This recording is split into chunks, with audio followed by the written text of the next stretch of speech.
Hello दोस्तों। आज इस वीडियो में हम देखेंगे कॉम्प्लेक्स नंबर। जैसा कि आप लोग अगर पिछले साल सॉल्व किए होंगे प्रीवियस ईयर, तो उसमें 3-4 क्वेश्चन आपके 2019 में आए हुए हैं। और एग्रीकल्चर की बात करें तो वहां पे एक क्वेश्चन आए हुए हैं। बट अगर एग्रीकल्चर की बात करें तो उसमें कोई भी क्वेश्चन छोड़ा नहीं जा सकता अगर आसान है तो, ठीक है।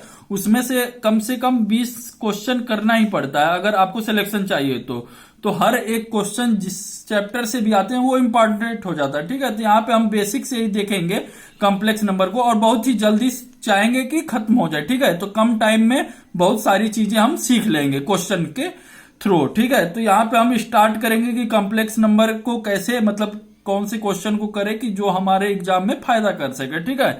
तो यहाँ पे सबसे पहले यहाँ पे देखिए कुछ यहाँ पे लिखा हुआ है, आप पढ़े भी होंगे। ये आई का वैल्यू क्या होता है ये देख लेंगे। आई का पावर 1 का वैल्यू क्या होता है, आई स्क्वायर, आई क्यूब और आई 4। ये 4 आपको वैल्यू याद करने हैं, ठीक है। इनसे भी क्वेश्चन बन जाते हैं तो हम बेसिक से लेकर एडवांस तक जाएंगे, ठीक है।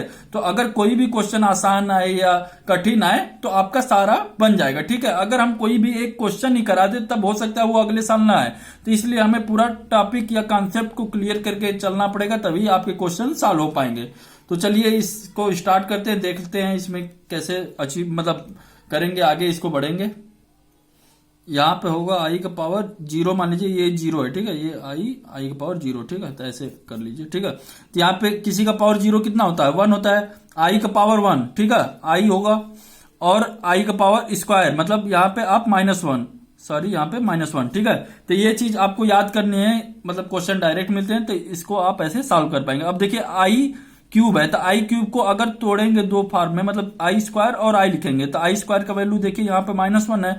तो यहाँ पे इसको क्या लिख पाएंगे, -1 और आई। तो यहाँ पे डायरेक्ट आप इसको -i कर देंगे, ठीक है।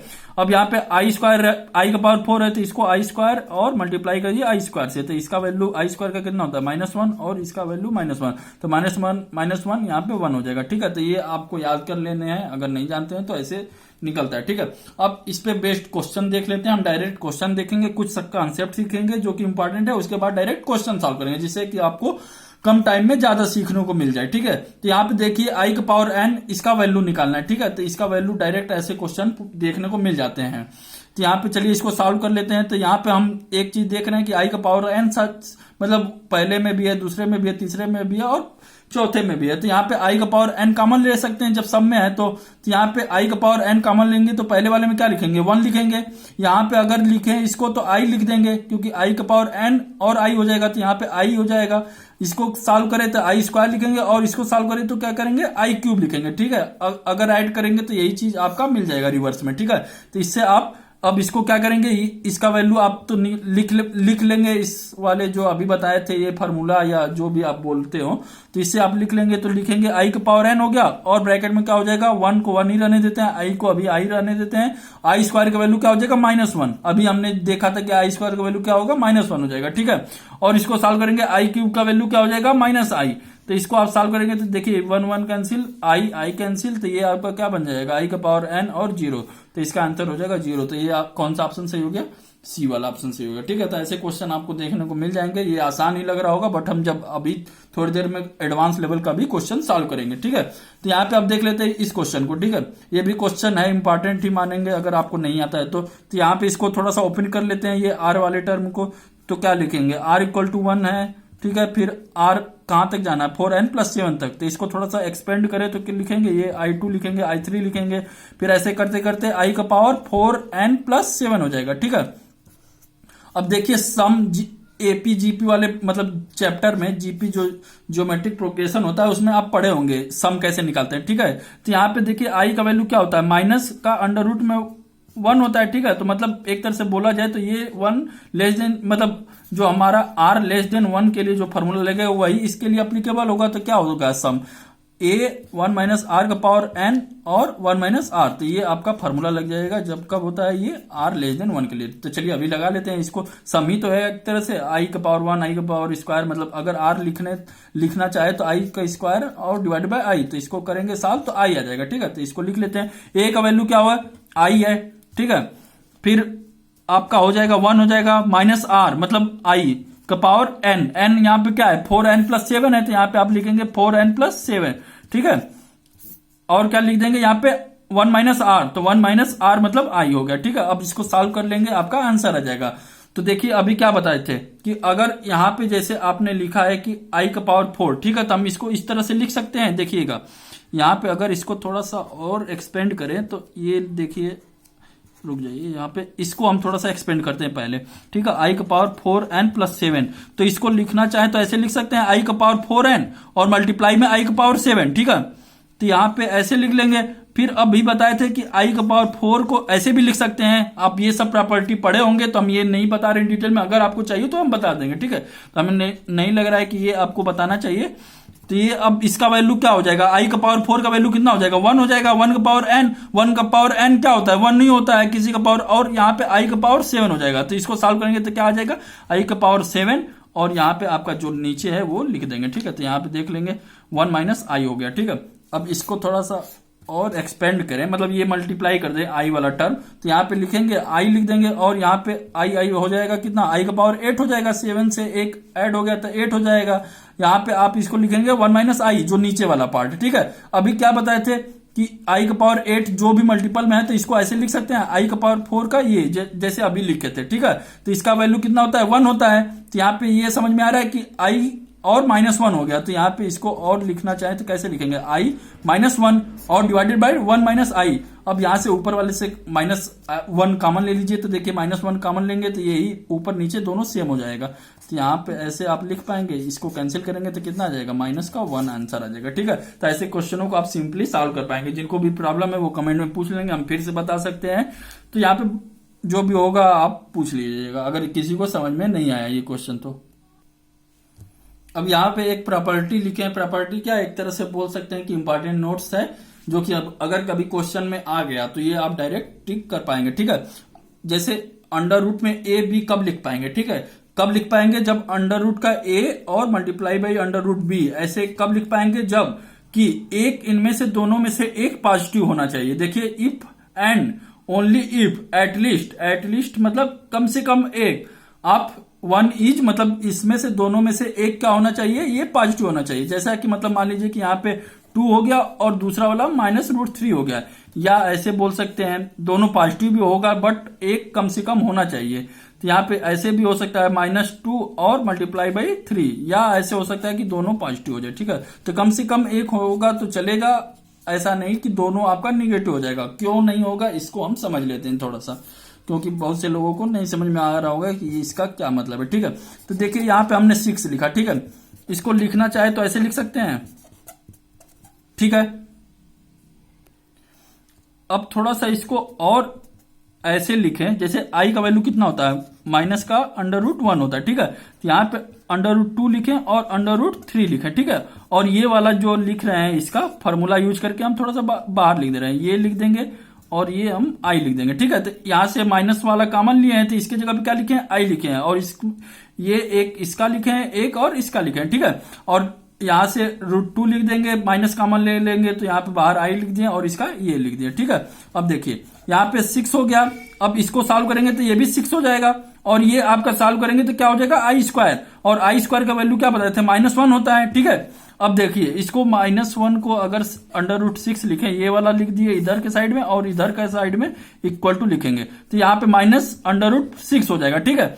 अगर इसको अब इधर भेजते हैं, ठीक है, तो यहाँ पे 2√6 इक्वल टू क्या हो जाएगा, 0 हो जाएगा। ऐसा कभी पॉसिबल है क्या कि 2√6 इक्वल टू 0, मतलब कोई एक वैल्यू है इधर के साइड में वैल्यू, मतलब उसका कोई नॉन 0 है, यहाँ पे 0 है, ऐसा कभी पॉसिबल है, ये पॉसिबल नहीं है। इसलिए हम कम से कम एक पॉजिटिव होना चाहिए, ठीक है। तो यहाँ पे देखिए ये नेगेटिव, इसलिए इसको गलत मानेंगे, ठीक है। तो यहाँ पे हम वही चीज लिखे हैं कि अगर √AB है, ठीक है, अगर लिखना है तो इसमें से कम एक पॉजिटिव होना ही चाहिए, कम से कम, मतलब दोनों पॉजिटिव हो सकता है बट दोनों निगेटिव नहीं हो सकता। कहने का मतलब ये है, देखिए यहाँ पे अभी एग्जांपल लेके समझे थे कि -√2 -√3, अगर ऐसे सॉल्व करेंगे तो देखिए 2√6 इक्वल टू 0 हो गया। तो कभी ऐसा हो सकता है कि 2√6 इक्वल टू 0, वही जो नॉन 0 है वो 0 के बराबर कभी हो सकता है। तो इसके वजह से ये इंपॉर्टेंट है, तो ये आप ध्यान दे लेंगे, कभी कभी क्वेश्चन में ऐसा मिल जाता है पूछने को, ठीक है। तो अब देख लेते हैं कुछ और, यहाँ पे जो प्रॉपर्टी है algebra of A complex number, ठीक है। तो जैसा आप लोग पढ़े भी होंगे, जैसे 1 + x है तो उनमें ऐड करने पे क्या करते हैं, ऐसा तो नहीं है कि x² को x में ऐड कर दिए इसको ऐड करना है तो क्या लिखेंगे, जैसे 1+5x है तो 5x वाला x में ऐड होता है और 1 वाला 1 में ऐड होता है। तो इसी तरह कॉम्प्लेक्स नंबर का भी है, इस तरह डिफाइन करते हैं। जैसे मान लीजिए कि a+ib है, ठीक है, यहाँ पे z इक्वल टू कोई भी वैल्यू मान लेते हैं, तो यहाँ पे इसको रियल बोलते हैं और इस वाले को क्या बोलते हैं, इमेजिनरी वैल्यू बोलते हैं, ठीक है। तो ये आप ध्यान दे देंगे, ये हम इतना मान के चल रहे हैं कि ये चीजें आपको आती होगी, ठीक है। तो चलिए अब देख लेते हैं क्या लिखा गया है कि अलजेब्रा फिर कॉम्प्लेक्स नंबर, जैसे कोई भी दो कॉम्प्लेक्स नंबर दिया गया है, जैसे z1 मान लीजिए, z2 मान लीजिए, और उसका वैल्यू दिया है a+ib के फॉर्म में। यहाँ पे ये क्या है, रियल है, ये इमेजिनरी है, ठीक है। आई वाला चीज को बोलेंगे इमेजिनरी को, और रियल वाले के साथ ये आई आपका नहीं रहेगा।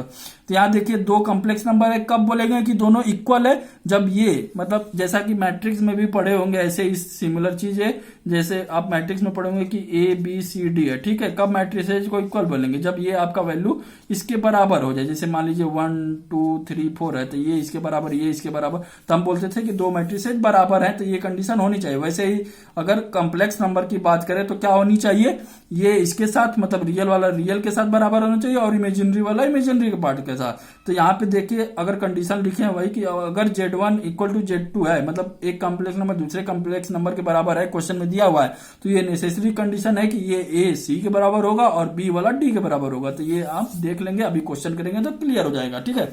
अब देखिए ये क्वेश्चन आपको दिया हुआ है, ऐसे क्वेश्चन आपको देखने को मिल जाएंगे। अब इसमें से पूछेगा कि आपका रियल और इमेजिनरी पार्ट का वैल्यू बताना है, ठीक है। तो देखिए ये आपका कॉम्प्लेक्स नंबर है, तो इसको अगर कॉम्प्लेक्स नंबर को लिखना चाहे तो इसको लिख सकते हैं a+ib। पूछ क्या रहा है, a और b का ही तो वैल्यू पूछ रहा है, रियल और इमेजिनरी पार्ट का वैल्यू पूछ रहा है। फाइंड द वैल्यू, आप यहाँ पे लिख देंगे find the value of real और इमेजिनरी पार्ट, ठीक है। तो ए और बी का निकाल देंगे तो वही हमारा ये रियल हो जाएगा, ये इमेजिनरी होगा। तो इसको अगर और थोड़ा सा लिखना चाहें तो ऐसे लिख सकते हैं a+ib, ठीक है। फिर आप दोनों साइड स्क्वायर कर दीजिए, तो ये स्क्वायर, ठीक है। अब इसको स्क्वायर करेंगे तो 3 + 4i हो गया, और इसको स्क्वायर करेंगे तो a² हो गया plus i² plus b², a+b का होल स्क्वायर खोल देंगे, ठीक है। तो 2abi, ठीक है। अब इसको सॉल्व करेंगे तो i² का वैल्यू क्या बताए थे, -1 होता है, तो a² - b² हो गया, ठीक है। प्लस यहाँ पे i लिखेंगे और 2ab हो गया। देखिए इसको आप खोल लेंगे, कुछ ज्यादा ऐसा कुछ नहीं बता रहे हैं। अब देखिए यहाँ पे दिया गया है कि ये आपस में इक्वल है, मतलब एक कॉम्प्लेक्स नंबर दूसरे कॉम्प्लेक्स नंबर के बराबर है। तो क्या बताए थे, रियल वाला रियल के बराबर हो जाएगा और मतलब इमेजिनरी वाला इमेजिनरी के बराबर। तो यहाँ पे ऐसे लिख सकते हैं कि जो 3 का वैल्यू होगा a-b के स्क्वायर के बराबर होगा, ठीक है। और ये 4 वाला वैल्यू होगा वो 2ab के बराबर होगा। तो देखिए यहाँ पे i वाले के बराबर हो गया, 2ab = 4 हो गया। तो यहाँ से ab का वैल्यू 2 हो गया और a - b, देखिए दो इक्वेशन दो अननोन, आप इसको सॉल्व कर लेंगे और आंसर लिख देंगे, ठीक है। तो ऐसे क्वेश्चनों को इस तरह आप सॉल्व कर पाएंगे। तो चलिए अब कुछ और देख लेते हैं, नया टर्म। अब देखिए ऐसे भी क्वेश्चन देखने को मिल जाते हैं, तो ये आप हमें पता है कि आप सॉल्व कर पाएंगे। एक बार देख लेते हैं, जो लोगों को प्रॉब्लम होती है कैसे करते हैं इसको। ये जो डिनोमिनेटर वाला रहता है नीचे वाला पार्ट, इसी का कंजुगेट से मल्टीप्लाई कर देते हैं। तो यहाँ पे अभी देखेंगे भी कि कंजुगेट का क्या मतलब है, इनके अपोजिट वाले से। तो जैसे यहाँ पे कंजुगेट लगाएंगे तो ये हो जाएगा, और इसको सॉल्व कर दीजिएगा, ये क्या हो जाएगा, निचला वाला पार्ट हमको एक तरह से रियल नंबर में लाना रहता है, ठीक है। तो वही आपका आंसर हो जाता है। तो यहाँ पे देखिए a+b a-b, तो ये आपका 5 का स्क्वायर और माइनस का ये हो जाता है। तो ये माइनस का ये क्या बताए थे, 1 होता है, तो इसका +1 हो जाएगा। यहाँ पे 5² मतलब 26 आ जाएगा, और इसको आप सॉल्व कर लेंगे, वही आपका आंसर हो जाएगा, ठीक है। तो ऐसे क्वेश्चनों को इस तरह आप सॉल्व कर लेंगे, हमें पता है आप सॉल्व कर पाएंगे, ठीक है। तो इतना डिटेल में नहीं जा रहे हैं, इसको जो इंपॉर्टेंट है उसको जल्दी जल्दी कवर कर रहे हैं, ठीक है। तो यहाँ पे अब देखिए एक और आ गया इंपॉर्टेंट, की कभी आ सकता है स्टेटमेंट में कि इन ए कॉम्प्लेक्स नंबर इनइक्वलिटी, ठीक है, आर नॉट डिफाइंड। यहाँ पे क्या है इसका मतलब समझ लेते हैं। जैसे कोई भी आपका मान लीजिए 4 + 3 आई है, ठीक है, और 3 + 4 आई है, ठीक है। तो इसको आप डायरेक्ट ऐसे नहीं बोल सकते कि ये मान लीजिए कि ये z1 है और ये z2 है, ठीक है। तो इसको आप डायरेक्ट नहीं बोल सकते कि ये z1 > z2 है या z2 > z1 है। क्यों नहीं बोल सकते, क्योंकि हमें पता ही नहीं है। इसको अगर मतलब कंपेयर करते हैं तो किसी एक क्वांटिटी में करते हैं। यहाँ पे तो दो क्वांटिटी दिया गया है, i प्लस मतलब रियल और इमेजिनरी में दिया है। अगर चेंज करना है तो हम किसी एक में कर लें, किसी एक में कन्वर्ट कर लें, उसके बाद हम बता पाएंगे कि हाँ इससे बड़ा है कि छोटा है या बराबर है, ठीक है। तो उसके लिए देखे भी होंगे कि जब हम इनइक्वलिटी लगाते हैं तो क्या करते हैं, यहाँ पे मॉडुलस का साइन लगाते हैं। मॉडुलस का साइन से क्या हो जाएगा, जैसे मॉड लगाते होंगे तो इसका वैल्यू 5, इसका वैल्यू 5, तो ये बोल सकते हैं कि z1 = z2, मतलब मॉडुलस का Z1 इक्वल टू Z2, ना कि Z1 इज ग्रेटर देन, या ऐसे नहीं बोलते हैं Z1 is equal to Z2, ठीक है। तभी बोलेंगे Z1 इक्वल टू Z2 जब दोनों सेम हो, तब तो बात ही बराबर हो गई, ठीक है। बट अगर ऐसा कुछ दिया है तब नहीं बोल पाएंगे कि ये चीजें आप इसके इक्वल कर देंगे, ठीक है। उनके लिए एक ही पैरामीटर में कन्वर्ट करना पड़ता है, उसके लिए उसके बाद ही आप कह पाएंगे कि ये जो Z1 है वो ग्रेटर है या इक्वल टू है, ठीक है। तो ये चीज थी इंपॉर्टेंट, आप देख लेंगे। अब देखिए यहाँ पे कुछ और चीजें लिखे हैं, यहाँ पे real of Z equal to 0, मतलब जैसे मान लीजिए कि a प्लस IB आपका एक कोई कॉम्प्लेक्स नंबर है, ठीक है। फिर यहाँ पे क्या दिया है, if real of Z equal to 0, मतलब ये वाला रियल वाला पार्ट आपका 0 है, मतलब a का वैल्यू 0 है, तो क्या बोलेंगे Z इज प्योरली इमेजिनरी। तो जब a 0 हो गया तो आपका कॉम्प्लेक्स नंबर में क्या बचा, IB, मतलब एक तरह से देखा जाए तो इमेजिनरी वाला ही तो पार्ट बचा, तो इसी को बोलते हैं इमेजिनरी। और दूसरा वाला 0 हो जाता है, मतलब b का वैल्यू अगर 0 हो जाएगा तो क्या बोलेंगे, ये हमारा if imaginary part is 0 then Z is real, ठीक है। तो स्टेटमेंट वाले में ऐसे क्वेश्चन आपको देखने को मिल जाएंगे, ठीक है। अब यहाँ पे कंजुगेट आ जाता है, इसका प्रॉपर्टी देख लेते हैं जो कि आपको क्वेश्चन में हेल्प करेगा, ठीक है। तो यहाँ पे Z एक कॉम्प्लेक्स नंबर है, उसका कंजुगेट करेंगे और एक बार और कंजुगेट करेंगे, तो ये Z आपका जो नंबर रहता है वही आ जाता है बराबर, ठीक है। तो उसमें कोई भी साइन चेंज नहीं होगा, एक वाले में चेंज होता है, तो वो अभी हम क्वेश्चन के माध्यम से देख लेंगे, ठीक है। अब देखिए ऐसा भी कोई कॉम्प्लेक्स नंबर देखने को मिल जाता है, Z1 प्लस Z2 का यहाँ पे कंजुगेट, इसका मतलब क्या होता है, कंजुगेट, ठीक है। ये साइन होता है कंजुगेट का। तो यहाँ पे अगर ऐसा कुछ है तो आप इस फार्मूले का यूज कर सकते हैं, आप चाहे तो, या डायरेक्ट भी सॉल्व कर सकते हैं, बट कहीं कहीं होता है कि इस फॉर्म में करने से आपको आसानी मिल जाएगी, ठीक है, आसान हो जाता है क्वेश्चन, तो ऐसे भी कर सकते हैं। तो ये प्रॉपर्टी आप याद कर लीजिएगा या एक बार आप लिख लीजिएगा, जिससे कि क्वेश्चन में आपको हेल्प मिल सके, ठीक है। तो यहाँ पे ये निगेटिव वाला है, तो ये क्या करेंगे, ये दोनों का आप कंजुगेट अलग अलग कर सकते हैं, ठीक है। ये प्रॉपर्टी है, कहीं कहीं पे नहीं भी है तो इसमें मत कीजिएगा, ठीक है। तो मेन उद्देश्य यही है इस मतलब ऐसे चीजों को बताने का, ठीक है। तो चलिए देखते हैं। और यहाँ पे देखिए जितना प्रॉपर्टी है हमने लिख दिया है, जितना इंपॉर्टेंट है, अगर आपको कोई और लगता है तो आप नोट कर सकते हैं और अपने कॉपी में या कहीं पे भी लिख सकते हैं, ठीक है। ये इंपॉर्टेंट है, हम देखेंगे क्वेश्चन में कैसे हेल्प मिलेगा। तो यहाँ पे देखिए अगर Z1 Z2 है, ठीक है, यहाँ पे Z2 होगा, ठीक है, और उनका कंजुगेट ले रहे हैं तो ऐसे आप लिख सकते हैं, Z1 का अलग लिख सकते हैं और मल्टीप्लाई करके Z2 का भी लिख सकते हैं, ठीक है। अब दोनों का डिवाइडेड में भी है तो ये चीज डिवाइड में भी अप्लाई कर रहा है, ठीक है। और यहाँ पे अब देखिए ये एक केस है, तो देख लेते हैं कि if Z equal to Z1, मतलब Z का वैल्यू मान लेते हैं कि a प्लस IB है, ठीक है। तो Z बार क्या लिखते हैं आप, a माइनस IB, जो इमेजिनरी वाला पार्ट होता है उसका साइन चेंज हो जाता है और जो रियल वाला रहता है उसका सेम ही रहता है, तो उसको हम Z बार या क्या बोलेंगे आप कंजुगेट इसका ले लिए हैं, ठीक है। तो यहाँ पे Z equal to Z bar, तो यहाँ पे a plus IB equal to a minus IB है, ठीक है। तो यहाँ पे देखिए a कैंसिल हो सकता है, तो 2IB इक्वल टू क्या लिख देंगे 0। तो अभी देखिए क्या इसको बोलेंगे, Z इज प्योरली रियल, मतलब B वाला पार्ट तो आपका 0 हो गया एक तरह से बोला जाए तो अभी हम क्या माने थे, Z equal to a plus IB, और जो ये कंडीशन है उसके अकॉर्डिंग आपका क्या हो रहा है, B 0 हो जा रहा है, तो Z क्या हो गया, रियल ही तो बचा, तो उसी को बोलते हैं रियल वाला पार्ट, ठीक है। तो ऐसा कोई कंडीशन दे दिया तो पूछा कि क्या होगा आपका कॉम्प्लेक्स नंबर, तो ये बोलेंगे प्योरली रियल। प्योरली रियल का मतलब क्या है कि इसमें कोई भी इमेजिनरी पार्ट नहीं है, सिर्फ क्या है, रियल है, ठीक है। यहाँ पे ऐसे इसी को अगर इस तरह से लिखे तो ये आपका हो जाएगा इमेजिनरी पार्ट। तो देख भी लेते हैं, a माइनस IB हो जाएगा, Z बार लगाएंगे तो, और माइनस का लगा देंगे तो यहाँ पे माइनस a और माइनस IB हो जाएगा। तो यहाँ पे आपका ये कैंसिल हो गया, 2a इक्वल टू 0 हो गया, a का वैल्यू 0 हो गया, तो आपका a का वैल्यू 0 हो गया, तो बचेगा क्या, इमेजिनरी वाला पार्ट, तो इसको बोलते हैं इमेजिनरी कॉम्प्लेक्स नंबर, ठीक है। तो ऐसे क्वेश्चन आपको देखने को मिल जाएंगे, सिंपल ही रहते हैं, बट अगर पढ़े हुए हैं तो आप कर पाएंगे, ठीक है। अब यहाँ पे देख लेते हैं, ये क्वेश्चन है, इसका कंजुगेट नंबर आपको निकालना है, ठीक है, फाइंड द कंजुगेट ऑफ, ठीक है। कंजुगेट मतलब क्या होगा, इसका ऐसा कुछ लगाना है, ठीक है। तो यहाँ पे अभी क्या बताए थे, ये जो प्रॉपर्टी लिखे थे उन्हीं का हम हेल्प लेंगे, ठीक है। तो यहाँ पे देखिए ये वाला पार्ट को थोड़ा सा समझने वाला है कि 0 प्लस IB लिख देंगे, ठीक है। तो हम यहाँ पे 0 जो है एक तरह से बोले तो प्योरली इमेजिनरी है, तो इसका Z बार लगाएंगे तो 0 माइनस 2i होगा, ठीक है। तो यहाँ पे लगाएंगे माइनस 2i, तो ये इंपॉर्टेंट थी। इसका बार लगाएंगे तो यहाँ पे अभी बताए थे कि ये आपको बाहर लिख सकते हैं, ऐसे कुछ लिख सकते हैं, सबको अलग कर सकते हैं, क्योंकि ये सारी चीजें अप्लीकेबल है डिवाइड में भी और क्या किस में है, मल्टीप्लाई में भी। तो ये आप ऐसे ऐसे लिख सकते हैं, सबसे पहले तो आप पूरे को करेंगे तो डिवाइड वाला हो जाएगा, फिर उसके बाद मल्टीप्लाई में भी कर सकते हैं। देखिए यहाँ पे लिखे हैं, ये डिवाइड में Z1 बार अलग और Z2 बार अलग लिख सकते हैं, फिर उसके बाद मल्टीप्लाई में भी कर सकते हैं, तो इन्हीं दोनों का हेल्प लिया है, ठीक है। तो यहाँ पे इसको आप सॉल्व कर लेंगे। तो देखिए अब यहाँ पे एक और चीज है, मतलब यहाँ पे अब देखिए यहाँ पे एक चीज देखने वाली है कि जैसे हमने कुछ ऐसा प्रॉपर्टी तो बताया नहीं है कि जेड अगर ऐसा कुछ है, इसका स्क्वायर है या पावर एन है, तो आप इस तरह भी लिख पाएंगे। ठीक है, तो इनका मतलब जैसे जेड का पावर एन है उसका भी स्क्वायर करेंगे तो सेम ही आएगा, या कैसे आएगा। तो यहाँ पे इसको समझने के लिए देखिए हमने पढ़ा हुआ है, जैसे अभी पढ़े हुए थे कि यहाँ पे अगर इसको लिखना रहे तो हम ऐसे लिख सकते हैं। ठीक है, और इनका अलग अलग मान ले सकते हैं। मान लीजिए स्क्वायर नहीं पढ़े हैं तब भी सॉल्व करेंगे तो क्या आ जाएगा, 1 माइनस आई और 1 माइनस आई। ठीक है, तो ये 1 माइनस आई का स्क्वायर कर देंगे, देखिए सेम ही आ रहा है। तो मतलब ऐसे भी लिख सकते हैं कि 1 माइनस आई लिख देंगे पहले, इसका जो जैसे 1 प्लस आई का ये मार लगा देंगे, स्क्वायर कर देंगे, तब भी ये वैल्यू सेम ही आएगा। तो यहाँ पे आप समझ सकते हैं। तो चलिए इसको सॉल्व कर लेते हैं। 1 माइनस आई का स्क्वायर हो गया, यहाँ पे इसका मतलब ये कंजुगेट लिए हैं और इसका लेंगे तो क्या हो जाएगा, 3 माइनस आई हो जाएगा। ठीक है, यहाँ पे इसका लेंगे तो -2 आई हो जाएगा और इसको सॉल्व करेंगे तो 1 प्लस आई हो जाएगा। ठीक है, तो चलिए इसको सॉल्व कर लेते हैं। यहाँ पे इसको सॉल्व करेंगे तो देखिए क्या आता है, 1 लिखेंगे, यहाँ पे इसको देख लेंगे। देखिए इसको अब सॉल्व कर रहे हैं। ठीक है, तो यहाँ पे बस क्या किया है, कंजुगेट ले लिए हैं जिसमें से प्लस से माइनस हो गया है।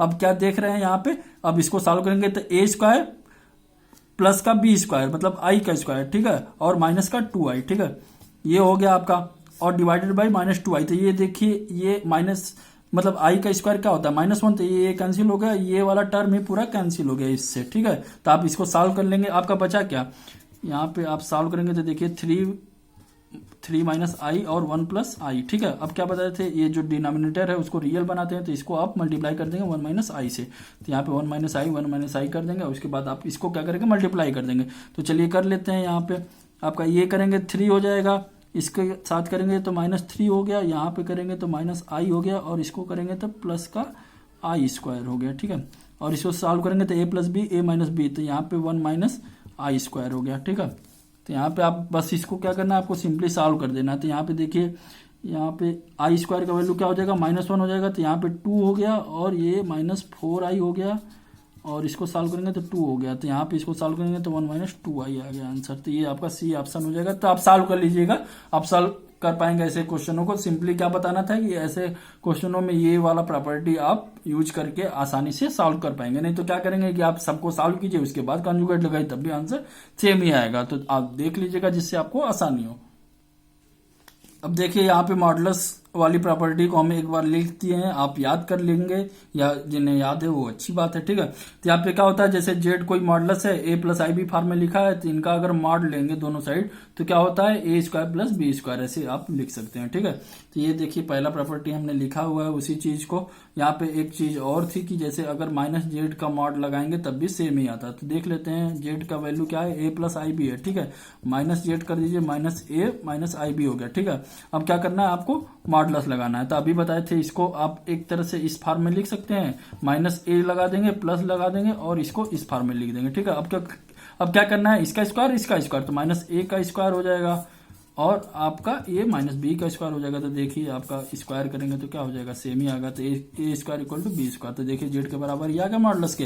तो वही चीज लिखे हैं, आप इस तरह से समझ सकते हैं। ठीक है, यहाँ पे एक चीज इंपॉर्टेंट है कि ये आप इस तरह नहीं लिख सकते। ठीक है, तो ये आप ध्यान दीजिएगा, कभी क्वेश्चन में आप डायरेक्टली इस तरह नहीं लिख पाएंगे। ठीक है, तो यहाँ पे जैसे क्या है, जैसे मॉडुलस यहाँ पे a प्लस मॉडुलस यहाँ पे b है, प्लस माइनस कोई भी है। ठीक है, तो आप डायरेक्टली तरह नहीं लिख पाएंगे, ऐसे मतलब ब्रेक नहीं कर पाएंगे। ठीक है, मल्टीप्लाई में कर पाते हैं आप, तो यहाँ पे जहाँ पे कर पाएंगे वो उस चीज का हेल्प लेंगे, जो नहीं कर पाते हैं उसको नहीं लगाएंगे, क्योंकि इससे भी आंसर दिया रहता है वो आपका गलत हो जाएगा। ठीक है, तो यहाँ पे देखिए ये भी इंपॉर्टेंट है, अभी देखेंगे कैसे इंपॉर्टेंट है। तो ये आप याद कर लीजिएगा, जितना प्रॉपर्टी लिखे हैं इसी के हेल्प से हम अच्छे अच्छे क्वेश्चन को सॉल्व करेंगे। यहाँ पे ये देख लेते हैं कैसे है। ठीक है, जैसे मान लीजिए a प्लस आई बी है। ठीक है, फिर क्या है, जेड बार है, a माइनस आई बी हो गया। तो इसको आप सॉल्व करेंगे तो क्या होगा, a square minus B square, और यहाँ पे आई स्क्वायर भी हो जाएगा। ठीक है, तो a प्लस बी का स्क्वायर हो जाएगा, और इसका भी करेंगे तो मॉडुलस ऑफ जेड क्या होता है, a प्लस आई बी मतलब a square plus B square का ये अंडर रूट होता है, और स्क्वायर कर देंगे तो a square plus B square हो गया। देखिए इसे एक बराबर हो गया।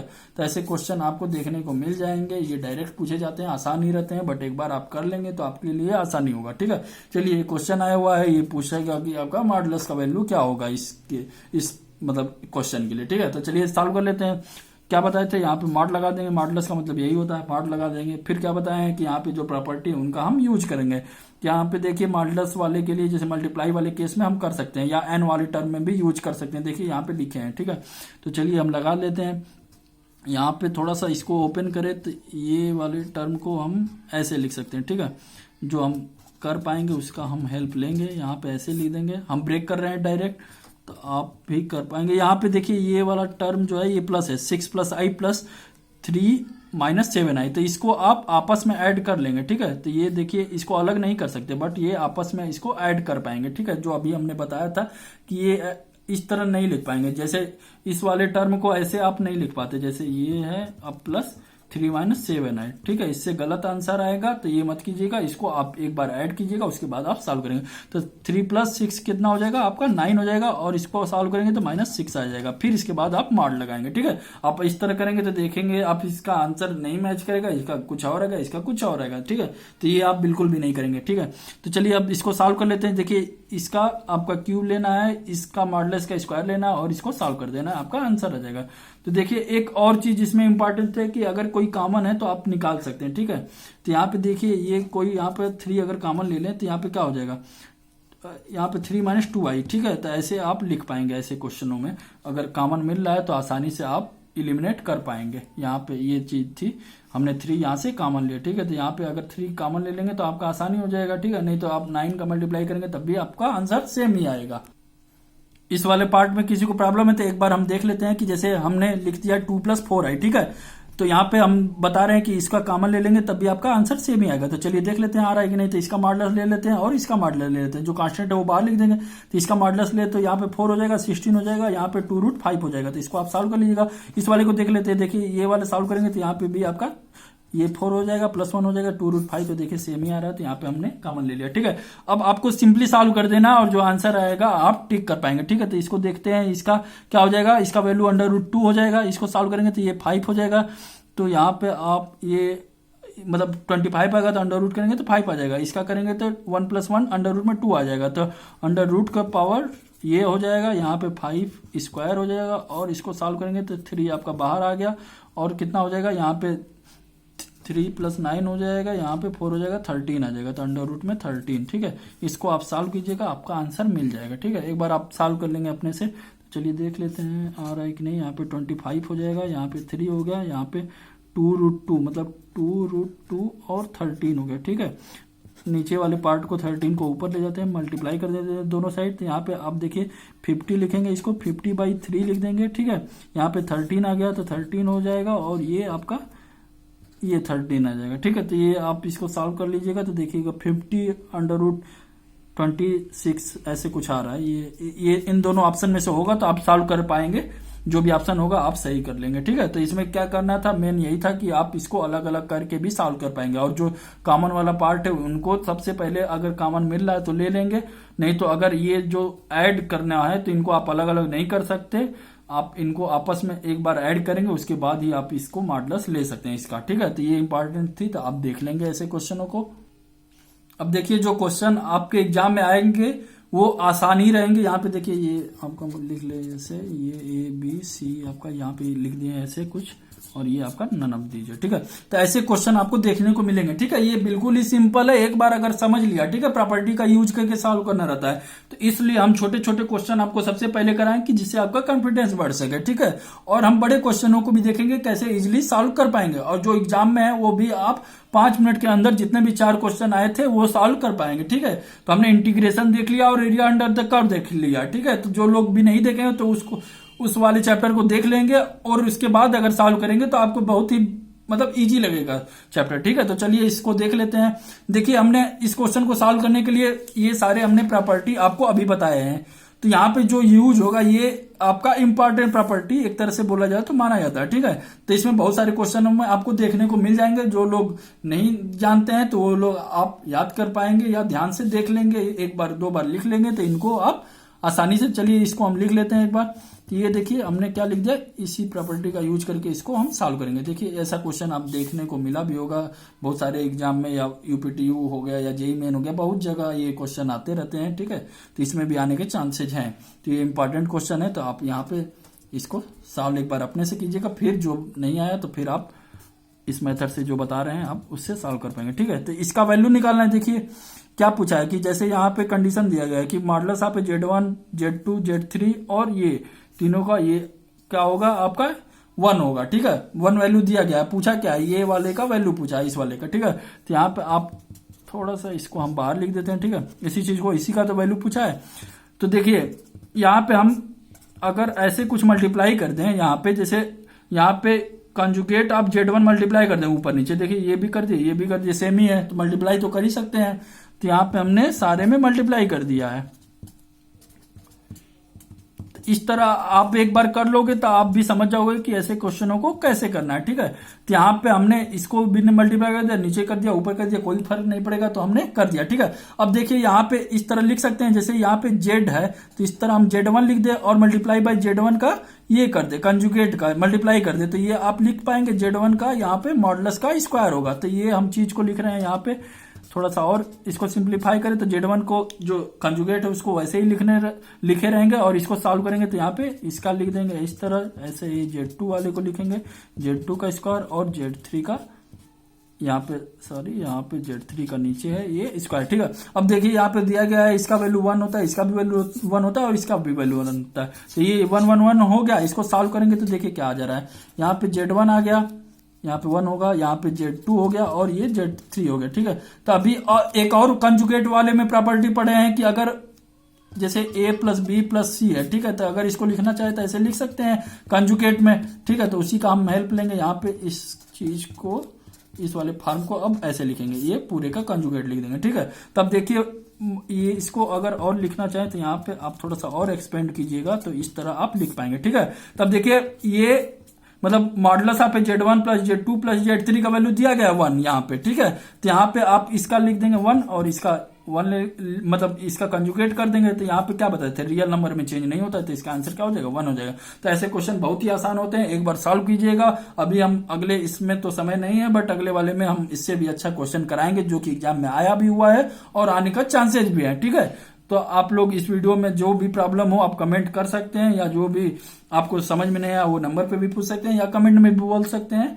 हम अगले वीडियो में उस चीज को बता देंगे। तो चलिए इस वीडियो में यही तक रहने देते हैं, और अच्छा लगे तो आप लाइक शेयर जरूर कीजिएगा। चलिए इस वीडियो में रहना है।